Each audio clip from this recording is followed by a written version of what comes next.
Friday night, my boss told me I was being relocated to a branch everyone knew was shutting down in 30 days. He smirked and said, "Good luck." What he didn't know was that branch had access to every system he'd been hiding fraud in. His voice was calm, almost rehearsed when he said it. "Claire, effective Monday, you're being reassigned to the Brookfield branch." He slid a thin folder across my desk, the smirk never leaving his face. The rain outside was hammering against the windows hard enough to drown out the sound of my pulse. Brookfield, everyone in the company knew what that meant. The branch was already scheduled to shut down. Sending me there wasn't a transfer, it was an execution. "You're kidding," I said, forcing a laugh that came out brittle. "That branch closes in 3 weeks. Then I'd suggest you make the most of it," he replied smoothly. "Consider it a growth opportunity." That's how Ethan Drake operated, quiet, polished cruelty wrapped in corporate language. He leaned in close enough that I could smell his cologne, the same one he wore to the quarterly meeting where I'd humiliated him. He didn't forget, and now I was the payback. As he turned away, I stared at the transfer papers like they were a death sentence. Around me, the office buzzed with fake typing. Everyone had heard, but no one would meet my eyes. 3 years of late nights, weekends sacrificed, and endless reports, and this was my reward. By the time I got to the bus stop, the rain had soaked through my coat. My phone buzzed with messages from coworkers. "I'm so sorry, Claire. You didn't deserve that. Stay strong." They meant well, but they all knew what Brookfield was, a graveyard for careers. Still, as I stared at my reflection in the wet bus window, one thought began to burn through the humiliation. If Ethan thought he could bury me there quietly, he had no idea what kind of storm he'd just unleashed. I wasn't always the kind of person who got angry. I was the type who stayed late, volunteered for extra projects, smoothed things over.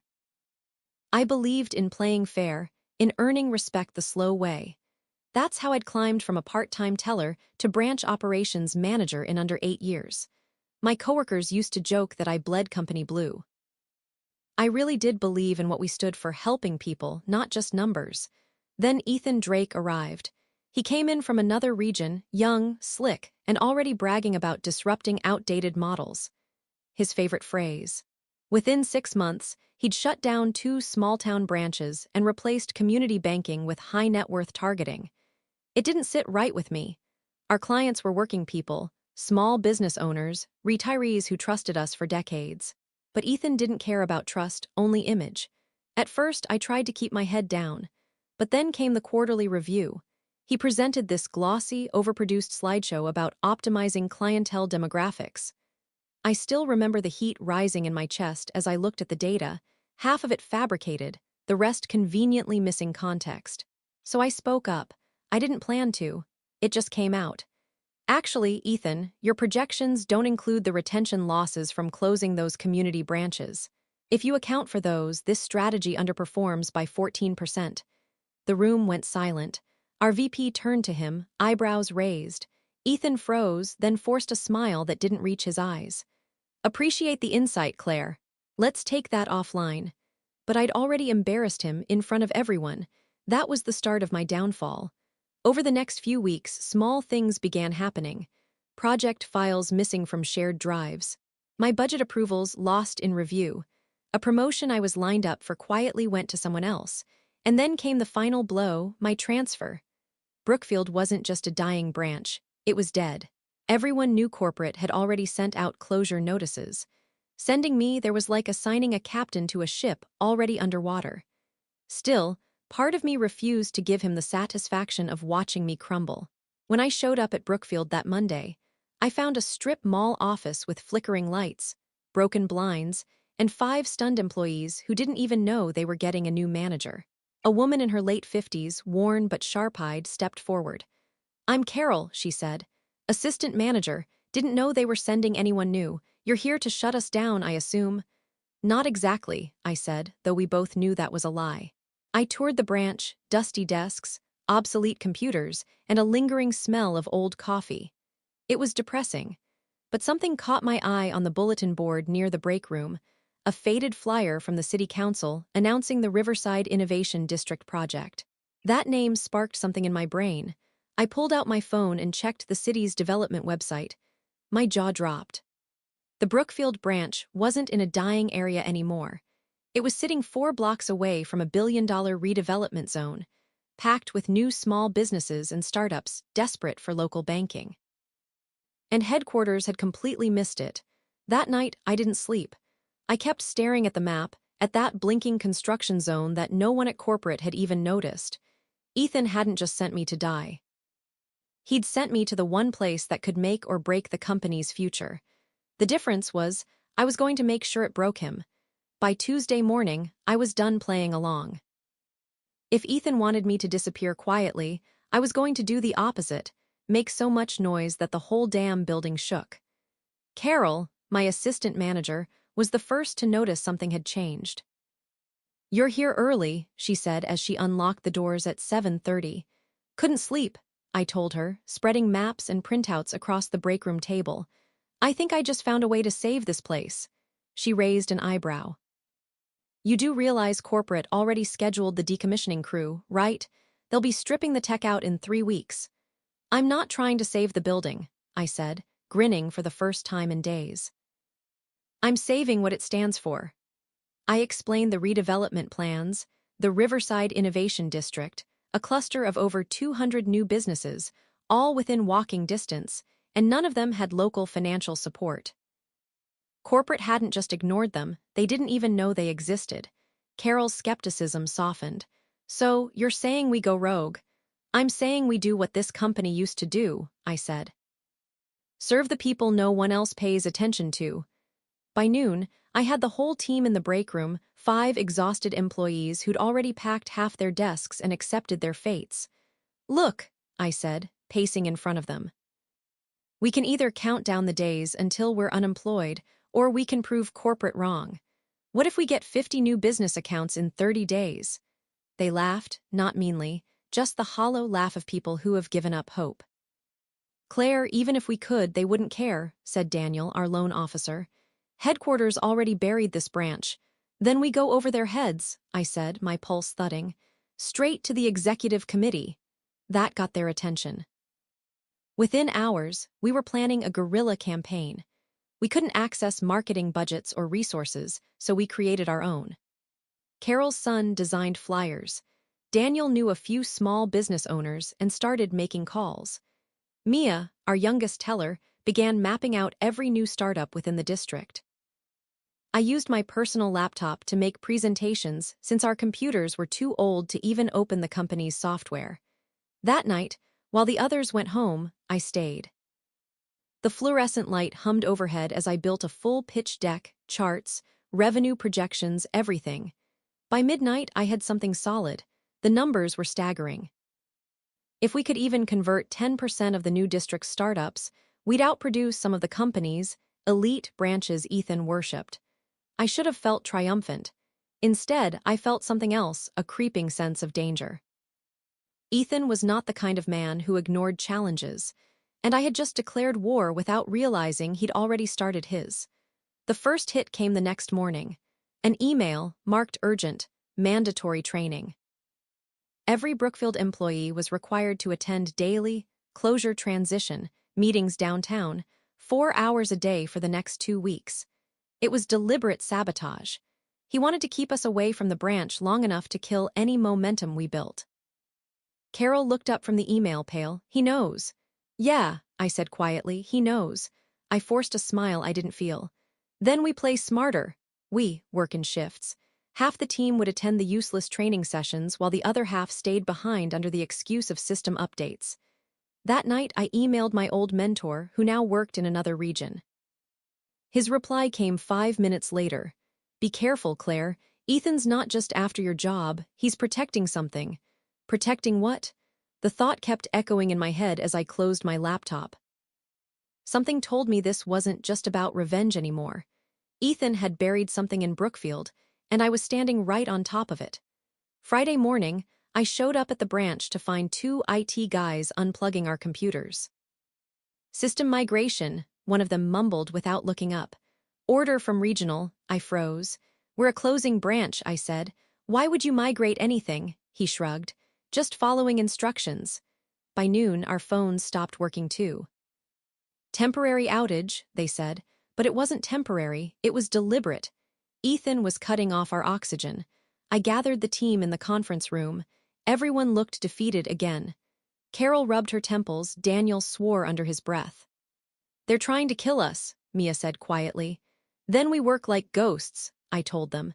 "No systems, no problem, we do everything manually." We started printing forms, collecting signatures by hand, and driving across town to other branches to process them under sympathetic managers' accounts. It was slow, but it worked. By the end of week 2, we had opened 15 new business accounts, small cafes, tech startups, a community workshop. It wasn't much, but it was proof. That's when the hammer dropped. Late that night, I got a call from an unfamiliar number. A woman's voice, calm and cold. "Claire Reynolds?" "Yes, this is Angela from Corporate Compliance. I'm calling regarding an internal review." "Can you confirm you've been soliciting new business accounts without authorization?" My stomach dropped. "Who told you that?" "Your regional executive, Mr. Drake, filed a report this afternoon."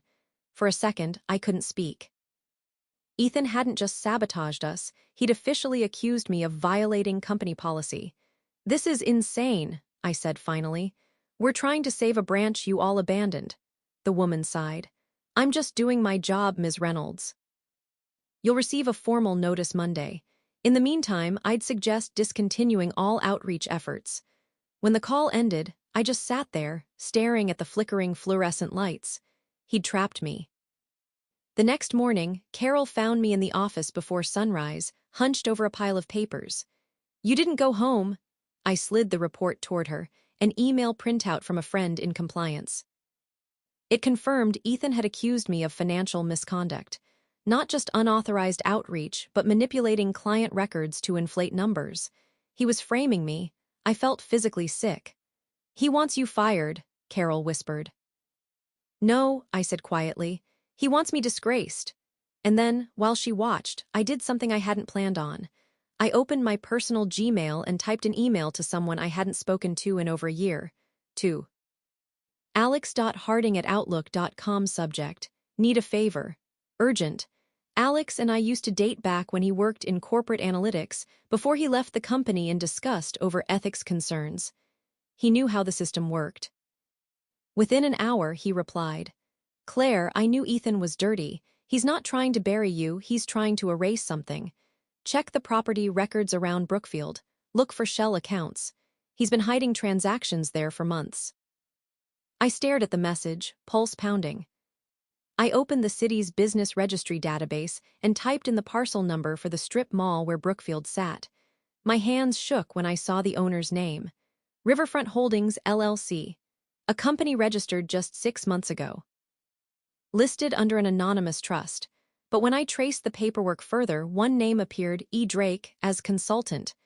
Ethan wasn't just letting Brookfield die, he was profiting from it. The redevelopment project next door was worth millions, and he was setting up to cash in privately once the branch closed. That was the moment everything inside me changed. This wasn't about survival anymore. This was about justice and revenge. When you find out the man who smiled at you in the conference room is quietly signing off on a company he set up to profit from your branch's death, something in you goes cold and sharp all at once. That night I did not sleep. I drafted a map that wasn't just streets and property lines, it was a plan. First rule, make evidence impossible to erase. Ethan could yank our internal records, but he could not touch what existed outside corporate servers. So we built an external paper trail and layered it with witnesses. I called Alex at 6:00 a.m. He hated the company and loved puzzles. He'd gone freelance doing forensic data work after he left, and he still kept one of those morals you rarely see in corporate exiles. "If Ethan has shell companies and off-book deals," he said, "we'll expose them by connecting money to contracts and then to him. We'll need bank routing traces, signed invoices, property liens, everything." We split tasks like a courtroom team. Carol and Daniel interviewed every River District business we'd already met, asking them to sign declarations. We were solicited by West Branch representatives and offered terms. We intend to open accounts, and we were prevented by internal obstacles. they signed on city letterhead, in front of witnesses, and then emailed scanned copies to 3 independent accountants Alex trusted. Mia and I recruited 2 sympathetic branch managers in nearby districts, people Ethan had never won over. They agreed to process applications under their branches if we delivered completed paperwork. It was risky for them. Some could lose careers. I promised 2 things: anonymity for those who wanted it, and that if anything went sideways, the names of their help would be buried in a different pile. Proof that the conspiracy to bury us ran deeper than Ethan alone. We set up a makeshift war room in the back of Rosa's diner, 4 blocks from the Riverside district. Rosa believed in community banks. Her husband had gotten a loan from our old branch 10 years ago, and she gave us a corner table and free coffee. The diner's fluorescent light became our lighthouse. We printed account forms, notarized signatures, and started gathering video testimonials, short, shaky phone clips where owners looked into the camera and said, plainly, "West Branch helped me when no one else would." Alex worked nights, cross-referencing property records, hunting the chain of ownership until a clear line appeared. Riverfront Holdings, LLC Right Arrow Trust Right Arrow Shell Vendor, who received consulting payments from a regional account tied to Ethan's consultant firm. He compiled the timeline and labeled it. Pattern of profit shifting around Brookfield, 2019-2025. We also built a public moment. The mayor was scheduled to unveil a small business infrastructure grant in Riverside in 2 weeks. If we could bring 50 signed accounts and local leaders to that event, the optics would be impossible to ignore. Not only would the executive committee see hard numbers, the press would have names and faces, real people Ethan couldn't cancel with a click. But we needed something else, a lever. I wrote a resignation letter that read more like an ultimatum than a goodbye. I would sign it if the board didn't act. I'd rather walk away than accept a burial with lies. The letter was harsh and deliberate, detailing the obstruction, naming the shell companies, and offering to testify. I kept it in my bag and showed it once to Carol. Her eyes widened and then softened. "Be careful," she said. "You don't have to be a martyr." We rehearsed the presentation every night. Betsy, no, Carol, designed slides that looked crisp even when printed on a milk-stained diner table. Daniel practiced his numbers until he could say them in his sleep. Mia learned to hold a camera steady and ask the exact question that made owners break down and tell the truth. Even with everything in motion, we had no proof Ethan wasn't watching. There were small things, a delayed email here, a sudden policy memo there, that told us someone tipped him. I set up a burner phone and bought a prepaid tablet, planning to keep our most sensitive docs off company networks. Alex set up an encrypted drop for journalists. On the evening before the mayor's event, as we packed the last folders into my bag, Mia leaned over and whispered, "Someone from Ethan's office texted me today, said don't get cute." The message had been deleted, and Mia didn't want to show it. I felt it then, the calm before a storm that wanted to break us. We had built a paper fortress, convinced allies to risk their jobs, and gathered signatures from business owners who had everything to lose by speaking up. We had a plan that could topple a man who'd used his power to line his pockets. What I didn't have, and what none of us suspected, was that the second blow would come from someone we trusted. I thought the worst of the fight would be Ethan's suits and HR memos. I thought the ugliness would be corporate lawyers and a smear campaign. I never, in a million sleepless nights, expected the knife to come from the one person I'd let inside my head. Alex was the kind of person who made you feel smarter just for standing next to him. When we dated, he smelled like burned coffee and late-night code, and he had this tired idealism that made him leave corporate life rather than watch it eat him from the inside. So when he answered my frantic email at 3 in the morning, and then spent the next 48 hours chasing property liens, I believed him the way you believe a trained witness in court. He found shell vendors, traced consultant payments, organized timelines. He was the reason our dossier didn't look like a desperate folder of hope, it looked like a prosecution. We'd rehearsed handing the folder to Kenneth right in front of the mayor, putting the narrative out in public where press lenses and small business owners' faces would make any cover-up impossible. I slept for maybe 90 minutes the night before, and when I woke up, my phone blinked with 3 messages from Alex. Download the final package. Drop 2, encrypted. He told me he'd uploaded everything to a secure link and that he and a trusted journalist contact would be standing by. When the files didn't open, when the video testimonials came back corrupted and 3 affidavits showed mismatched signatures, I felt my stomach cave. I blamed the city's Wi-Fi, our makeshift setup at Rose's, anything but the person who'd spent nights with me over stale diner coffee, calling me Reynolds like it was part of a case file. I called Alex, breathless, panicked, and he sounded calm as a courtroom recorder. Backups are fine. Give it an hour. An hour became 3. By then, the first whisper began at the mayor's event. Is her data verified? I watched Kenneth frown, then excuse himself to take a call. My palms were sweating so hard it blurred the paper in my hand. Someone shoved a printout into my face, an official-looking memo from corporate compliance, dated the night before, alleging data inconsistencies and questioning the authenticity of signatures collected by West Branch staff. It quoted lines that sounded like something out of a fraud manual. Suspected document tampering, potential outside coercion, case referred for forensic review. Whoever wrote it knew exactly what to say to make a city plaza full of small business owners feel wary.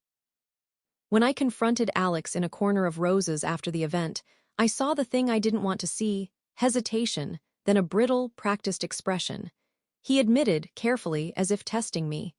They offered me a contract, Claire. It wasn't just money.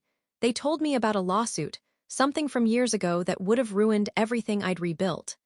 He named the thing, an old judgment from a startup that had collapsed, a signature he'd once forged when he was younger and angry. Ethan had found it. Ethan had promised clean records, a consulting retainer, and the quiet deletion of that old stain. In exchange, Alex would quietly monitor our data flow, and if necessary, provide context that would discredit anything that made Ethan look bad. It was a punch so precise it felt surgical. Not only had Alex negotiated his silence, he'd weaponized his help to gaslight me. He hadn't just held back evidence, he'd introduced counter-evidence. Files I thought were secure were subtly altered, timestamps shifted, video thumbnails replaced. The secure link he gave me was a poisoned mirror. He told me he'd tried to stall, that he'd hoped we'd get to the mayor before the audit. But hope, he said, isn't a defense.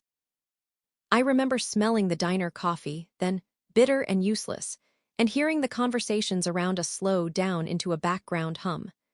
Betrayal is a little like being mugged by someone who hands you a receipt and apologizes for the inconvenience. You feel violated and weirdly embarrassed that you trusted them.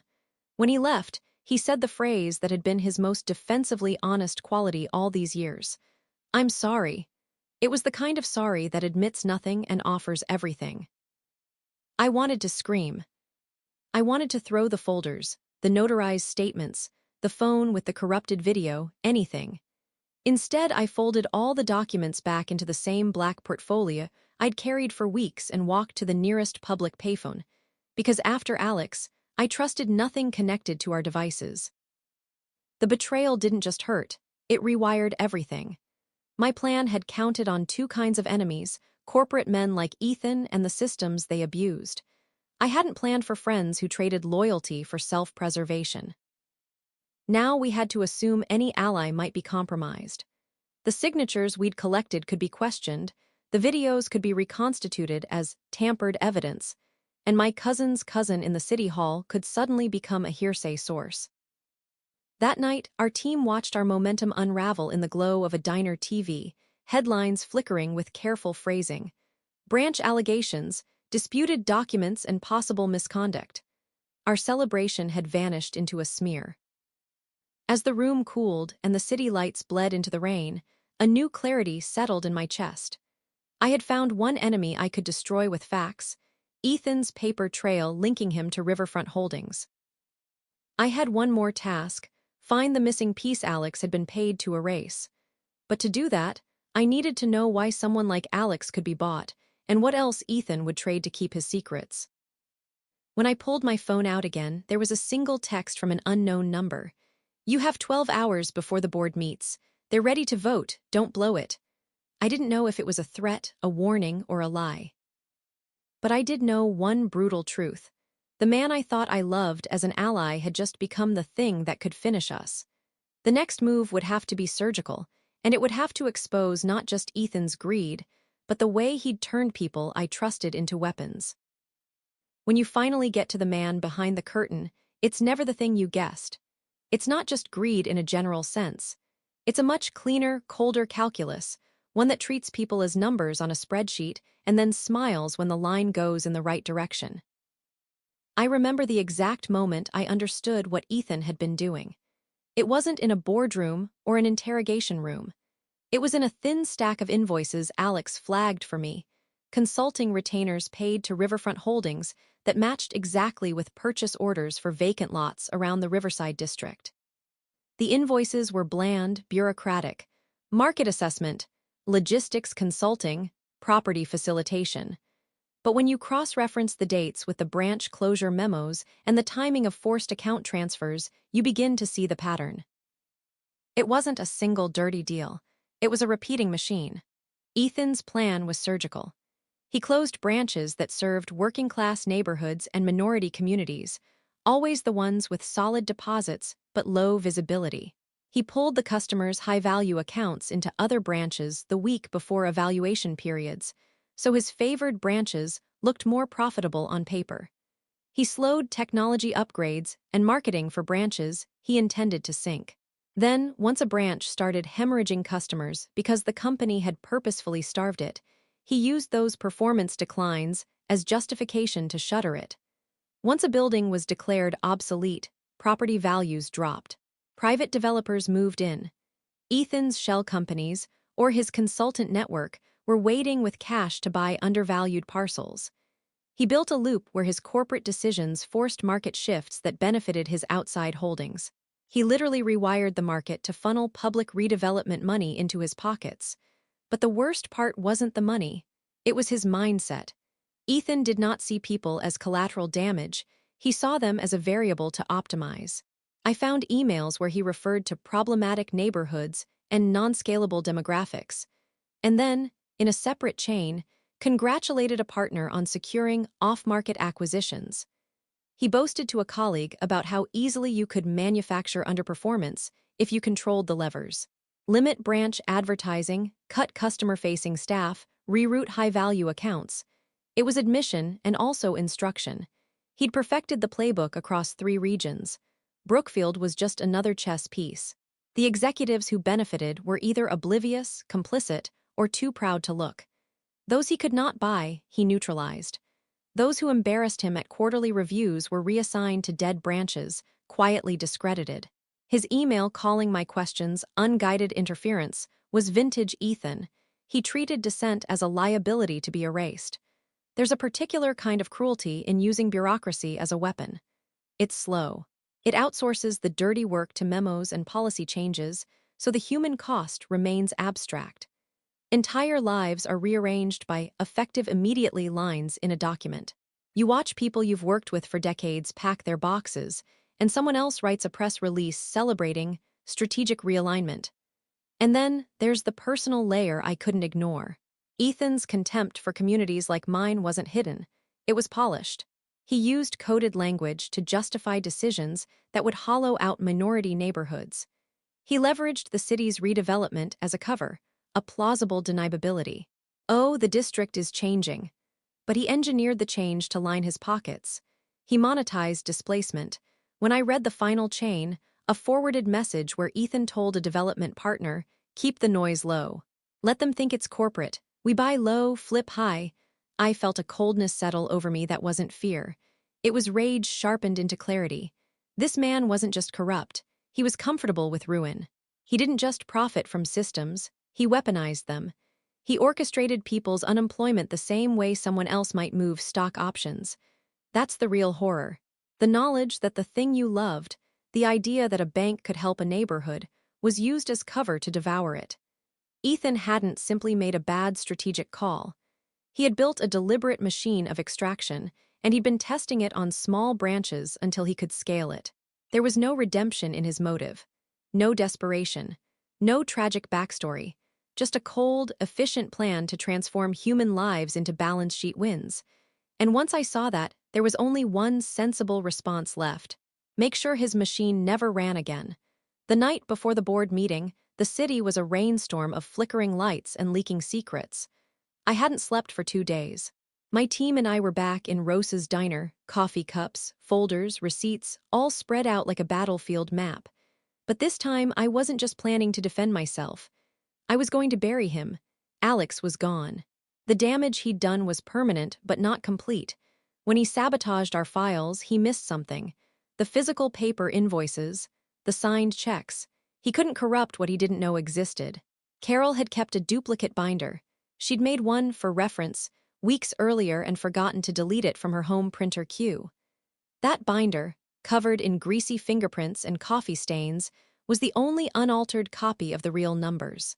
Inside were the proofs Ethan couldn't talk his way around, the shell companies, the duplicate payment trails, and a notarized statement from one of his contractors admitting Ethan consulted on the redevelopment purchases. It wasn't just unethical, it was criminal, so I changed my plan. We weren't going to wait for the board to come to us.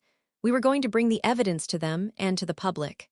The mayor's event was scheduled for 3 p.m., the board meeting was at 6. That gave me 3 hours to make sure one story hit the local news before the other. At 2:30, I stood in the rain outside City Hall with a thumb drive in one hand and a folder in the other. The reporter waiting for me, a woman from Channel 8 named Kendra, looked skeptical at first until she flipped through the invoices. Her eyes went hard. These are official documents. They're also the reason a dozen people are losing their jobs, I said. And the reason your company's regional exec owns 3 properties under fake names. Kendra didn't ask permission. She called her producer on the spot. At 3:10, she went live. The broadcast cut straight from the mayor's speech about economic innovation to breaking news. Exclusive, regional banking executive linked to redevelopment scandal. By 3:30, my phone was vibrating nonstop. Calls from corporate, messages from compliance, and one text from Ethan. You've just ended your career. I hope it was worth it. I didn't reply. I was already on my way to the boardroom. The top floor smelled like money and fear. Kenneth Wright, the CFO, stood near the head of the table when I walked in, soaked through from the rain, holding that same binder. He didn't say a word as I laid out the documents in front of them. You should probably turn on Channel 8, I told them quietly. Someone did. The room filled with the sound of Kendra's voice detailing the entire scheme, shell companies, property flips, leaked internal emails. Every piece of it matched the papers on the table. Ethan burst in 5 minutes later, face pale, hair plastered with rain. You're making a mistake, he snapped. This is misinformation and emotional witch hunt. Kenneth handed him one of the invoices. Is that your signature? Ethan's mouth opened, but no sound came. The silence that followed was the longest I've ever heard. He was escorted out before the meeting ended. I didn't look at him as he passed me, but I did catch the moment he realized it was over, not just the job, but the facade. The board suspended him pending an internal and legal investigation. By nightfall, Channel 8 had confirmed his removal. The company issued a statement. Effective immediately, Regional Executive Ethan Drake has been placed on leave amid ongoing investigations into financial misconduct. The next morning, Kenneth called me. The board wants to rebuild trust, he said. They're establishing a permanent Riverside division. We'd like you to lead it. I said yes, but with one condition. I bring my team, every single one. He agreed without hesitation. 3 weeks later, we stood inside a renovated storefront in the heart of the Riverside district. The old Brookfield sign was gone, replaced by a simple plaque that read, Community First Financial. Same faces, same desks, same heart, just free from the rot that tried to bury us. Carol hung the last frame on the wall, a photo of our team the day before closure. The irony wasn't lost on any of us. As we unpacked, my phone buzzed one last time. A message from an unknown number. He's suing everyone. He says you set him up. I smiled. He's right, because I had. I set up the one trap he never saw coming, truth. And unlike him, I didn't need to hide it behind a spreadsheet.